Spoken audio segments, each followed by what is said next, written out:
how do we prepare the world during this period of exponential change? In a time where we have such fear-mongering, how do we prepare leaders and how do we prepare ourselves? So, Colin, it's a great question. The realization is all of us have a number of cognitive biases. By the way, I'm on a train between Beijing and Shanghai while I'm answering this. That's what the background noise is. We have these cognitive biases that shape the way we see the world. And one of our cognitive biases is that we pay 10 times more attention to negative news than positive news.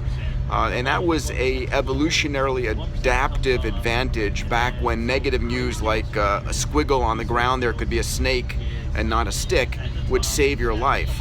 And so I talk about this a lot, that our newspapers, our radios, our TVs, our politicians, 10 to 1 are talking about negative news than positive news. So how do we deal with this fear in a time of exponential change? I think there's a couple of different ways. First of all, it's about looking at the data. And I think that being able to get actual data is going to change the way we view things. I'm a big proponent for that, and I think where we're heading is a period in which we're all going to have AIs, artificial intelligences, that are our software shell, that are helping analyze everything, and it's not possible for us to really deal with our cognitive biases, our negativity biases, in abundance, I list about 20 different cognitive biases that we have. Our anchoring biases, our linear biases, and so forth.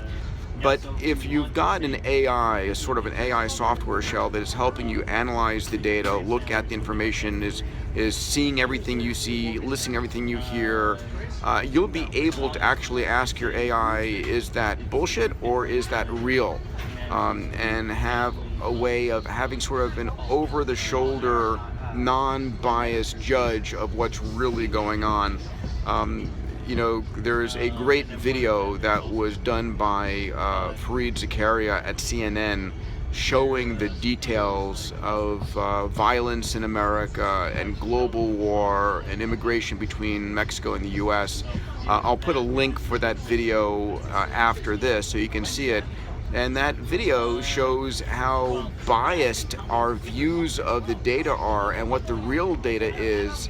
And so take a look at that. So it's really, again, hard for us to do that, but in an exponential world, we're going to have assistants. We're going to have AIs that help us get through the data and actually cut through reality and bullshit and give you sort of a expert judge listening and hearing and advising along the way. So that's my view of how we're going to deal with it. I'm having fun. Hope you are too. Please submit more questions. #AskPeterD.